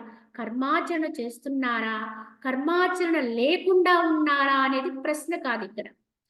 వారు జ్ఞానంతో ఉండి కర్మ చేస్తున్నారా, అజ్ఞానములో ఉండి కర్మ చేస్తున్నారా? జ్ఞానం ఏమిటి అంటే కర్తృత్వ భావన లేకుండా ఉండడమే జ్ఞానం అండి. దేహ భావన, ఈ యొక్క దేహేంద్రియాలతో చేయబడే కర్మ వ్యక్తి భావన, నేను చేస్తున్నాను అనేటువంటి విధానంతో కూడా ఎంతవరకైతే లేకుండా ఉంటాడో వాడు అకర్తృత్వంలో ఉంటాడు. అదే జ్ఞానం. కానీ ఎప్పుడైతే వాడు ఈ కర్తృత్వంలోకి వచ్చేస్తాడో, దేహభావనతోటి దేహేంద్రియ సముదాయంతో తాదాత్యాన్ని పొందుతూ ఉంటాడో వాడు కర్తృత్వంలో ఉంటాడు. అంటే అది అజ్ఞానం. చేసే పని ఒక్కటేనండి. వీడు వాడు పక్క పక్కనే ఉంటారండి. చేయటానికి ఇద్దరు ఒక్కరినే చేస్తున్నారు. ఒక పని ఒకలానే చేస్తున్నట్టుగా అనిపిస్తుంది. కానీ ఒకడికి బంధం అండి, ఒకడికి మోక్షం అండి. ఒక యజ్ఞకర్మ ఉంది. ఆ యజ్ఞకర్మ ఎంతో పవిత్ర కర్మే అనుకుందాం. కనుక ఇరువురు వ్యక్తులు ఉన్నారనుకుందాం. ఆ ఇరువురు వ్యక్తులు కూడా ఆ యజ్ఞకర్మాచరణలో పాల్గొన్నారు. కనుక వారిద్దరూ చేసేటువంటి క్రియాచరణలో మనకెక్కడా కూడా వ్యత్యాసం కనిపించదు. కనుక ఇద్దరూ అక్కడ ఎంతో మంది పండితులను రప్పిస్తారు, విద్వాంసులు రప్పిస్తారు. అక్కడ ఋత్విక్కులను పెట్టారు, సమిధులు ఇత్యాదివన్నీ సమకూర్చారు. యజ్ఞకర్మాచరణ అంతా పూర్తి చేశారు. ఇది మహత్తర కర్మను అందరూ పొగుడుతున్నారు, గొప్పదిగా భావిస్తున్నారు. కానీ ఈ కర్మ ఫలము ఈ విధంగా ఇద్దరు వ్యక్తుల యొక్క సహకారంతో ఆ కర్మాచరణ జరిగింది. అది సత్కర్మే, యజ్ఞకర్మే, మంచి కర్మే అనుకున్నాం. కానీ చివరికొచ్చేటప్పటికి వాటి ఫలాల్లో మాత్రం వాడు అనుభవించవలసి వచ్చినప్పుడు వారిరువురికి కూడా వ్యత్యాసం ఉంటుంది. ఎందుకంటే వారు చేసేటప్పుడు భావనను బట్టి వారు పొందే ఫలం కూడా భేదం ఉంటుంది. ఎవరైతే దాని కర్తృత్వంతో చేస్తున్నారో, నా దగ్గర ఇంత సొమ్ముంది, ఇంత సంపద ఉంది, నేను పలానా వ్యక్తినై ఉన్నాను, నాకు ధనబలం ఉంది, జనబలం ఉంది, కనుక నేను ఏదైనా చేయగలను అనే అహంకారంతోటి ఎంతో ఆడంబరంగా క్రీడార్చన చేస్తే తద్వారా వారికొచ్చేది ఏమిటి అంటే బంధమే అవుతుంది. అది కర్తృత్వ భావంతో ఉన్నారు కనుక దాని ఫలాన్ని కూడా వారు అనుభవించాలి. అంటే దాంట్లో ఉండేటువంటి పుణ్యకర్మ ఉందనుకోండి, అది పుణ్యం. దాంట్లో కొంత చాలా వరకు పుణ్యం ఉంటుంది కనుక పుణ్యకర్మను అనుభవించడం కొరకు వారి దేహ పతనానంతరము స్వర్గాది లోకాన్ని పొందుతారు. కానీ అదే కర్మలో కొంత దోషం కూడా ఉంటుందండి. ఎవ్వరు కూడా దోషంతో సంబంధము లేని పుణ్యకర్మ చేయలేమండి ఎవ్వరం కూడా. జగత్తులో ఎవ్వరము కూడా ఒక్కటి విధానములోనే కర్మాచరణ చేయటం అనేది సాధ్యం కాదు. 10 మందిని మెప్పించే ఒక కర్మాచరణ చేశామనుకోండి, కనీసం ఒక్కడిని నొప్పించాలి. ఆ ఒక్కడు నొచ్చుకోవడానికి మనం కారణం కాకపోవచ్చు. కానీ 10 మందికి నువ్వు మేలు చేస్తున్నా అనుకున్నప్పుడు దానివల్ల ఏ ఒక్కడో తప్పకుండా నష్టపోతాడు. ఇదంతా ప్రకృతి ధర్మం అండి. ఇందులో మనం ఎవ్వరం కూడా అతీతులం కాదు. తప్పకుండా ఈ 2 జరుగుతూనే ఉంటాయి మన వల్ల. ఏది పుణ్యము, ఏది పాపము అని చెప్పడానికి కూడా ఇక్కడ సమర్థులం కామండి మనం. కనుక చేయవలసి వచ్చినప్పుడు చేయవలసిన కర్మ చేసుకుంటూ వెళ్ళిపోవడమే ధర్మం తప్ప, మళ్ళీ వెనకాల ఇది ఉంది కదా అని ఆలోచిస్తే అసలు కర్మాచరణ, అక్కడ స్వధర్మాచరణ కూడా జరగదు. కావున చేయవలసి వచ్చినప్పుడు చేసుకుంటూ వెళ్ళాలి తప్పదు. కనుక ఒక పవిత్ర కర్మలో కూడా కొంత దోషం ఉంటుంది. వారు ఇప్పుడు ఆ యజ్ఞకర్మే చేశారు. ఆ యజ్ఞకర్మాచరణలో మనకి తెలియకుండానే కొన్ని దోషాలు ఉండొచ్చు. అక్కడ ఒక సమిధులు. ఆ సమిధులు తయారు చేయడానికి ఎక్కడో ఒక వృక్షాన్ని కొట్టాలండి. ఒక వృక్షాన్ని తెగ నరికితే తప్ప ఆ సమిధులు మనకి రావు. అప్పుడు ఆ వృక్షము కూడా బాధపడి అది అది కూడా చైతన్యంతో ఉంటుంది కదా! జీవశక్తితో ఉంటుంది. అలాగే అక్కడ తీసుకొచ్చే ద్రవ్యాల్లో ఎన్నో జీవులుండొచ్చు. అవన్నీ హతమవుతూ ఉండొచ్చు. అక్కడ రగిల్చేటువంటి ఆ అగ్నిలో ఎన్నో జీవులు హతమవుతూ ఉంటాయి. ఇలా రకరకాలుగా మనము ఆలోచన చేస్తే ప్రతి ఒక్క పవిత్ర కర్మ అనుకునే దాంట్లో కూడా కొంత ఎక్కడో అక్కడ కొంత నిషిద్ధ కర్మ. నిషిద్ధ కర్మ అంటే అక్కడ చేయకూడని కర్మని కాదు. తప్పనిసరిగా దోషం ఉంటుంది. కనుక పుణ్యము తీసుకున్నాడు కనుక పాపాన్ని కూడా తీసుకోవాలి. కనుక ఇక్కడ యజ్ఞకర్మాచరణ ద్వారా వచ్చిన పుణ్యం ద్వారా అతను స్వర్గాన్ని పొందిన దాని నుంచి వచ్చినటువంటి ఫలం ఏదైతే ఉందో దాన్ని అనుభవించాలి కనుక దోషాన్ని కూడా తీసుకోవాలి కనుక ఆ దోషంతో కూడా మళ్ళీ జన్మకొస్తాడు. పుణ్యం అయిపోగానే మళ్ళీ వాడు జన్మకు రావాలి. ఇది కర్తృత్వ కర్మ. కనుక ఈ విధంగా ఫలాన్ని అనుభవిస్తాడు. కానీ అదే కర్మ రెండో వ్యక్తి చేశాడండి అకర్తృత్వంలో ఉండి. నేనంటూ లేనన్నట్టుగా దేహ భావన లేకుండా తాను తానుగా ఉంటూ కేవల కర్మాచరణ చేస్తూ జ్ఞానంతో ఉన్నాడండి, జ్ఞానకర్మ. మరి వారి విధానం ఏంటండి అంటే వారికి పాపము లేదండి, పుణ్యము లేదండి. వాడికి స్వర్గము లేదు, మళ్ళీ జన్మకు రాడు. పుణ్యము తీసుకోలేదు కనుక వాడికి దోషం కూడా లేదు. ఇదే పుణ్యపాపాలకి అతీతమైనది. జ్ఞానంతో ఉండడమే పుణ్యపాపాలకు అతీతం. ఈ పుణ్యపాపాలకు అతీతమైతేనే జన్మరాహిత్యం అండి. ఇది గుర్తించాలి. అది ఒక యజ్ఞకర్మని కాదు, మనం చేస్తున్న నిత్య కర్మల్లో కూడా ఇదే చూసుకోవాలి. నిరంతరం మన ఇంట్లో మనం చేసుకునే ప్రతి క్రియలోనూ కూడా మనం ఈ కర్తృత్వంతో ఉంటున్నామా, అకర్తృత్వంతో ఉంటున్నామా? కర్తృత్వంతో ఉంటే బంధము, అకర్తృత్వంతో ఉంటే అది మనకి ముక్తికి దారితీస్తుంది. ఇది ప్రతి చిన్న పనిలోనూ వర్తింప చేయగలిగితేనే ఎంత పెద్ద కర్మ అయినా దాన్ని ఆ భావనతో ఉండగలుగుతాం. కనుక ఇక్కడ సాధించలేనిది ఎక్కడో సాధించలేమండి. ముందు మనం ఎక్కడున్నామో అక్కడే ముందు దీన్ని మొదలుపెట్టాలి. ఈ నిష్కామత్వంతో ఉండటం అనేది ముందు మన గృహంలో మనం ఉండే విధానములోనే కనుక ప్రారంభం చేయగలిగితే, అనుష్ఠానంలో తెచ్చుకోగలిగితే, అది చిన్నదైనా, పెద్దదైనా ఏదైనా పట్టు దొరికితేనే దాన్ని మనం సాధించగలుగుతాం. అది తెలియనప్పుడు, అది దొరకనప్పుడు ఏ కర్మలో అయినా సరే కర్తృత్వమే వహిస్తాం. తద్వారా బంధనాలే కలుగుతాయి. అదే బంధ మోక్షాలకు కారణమని గ్రహించాలి. ఈ విధానంగా వశిష్ఠుల వారు మనకి ఈ వాసనారాహిత్య స్థితిని అనేక రకాలుగా బోధిస్తున్నారు. ఇందు అనుగుణంగా మరికొంత జ్ఞానాన్ని మనం రేపటి భాగంలో తెలియజేసుకుందాం. హరి ఓం తత్సత్. ఓం అసతో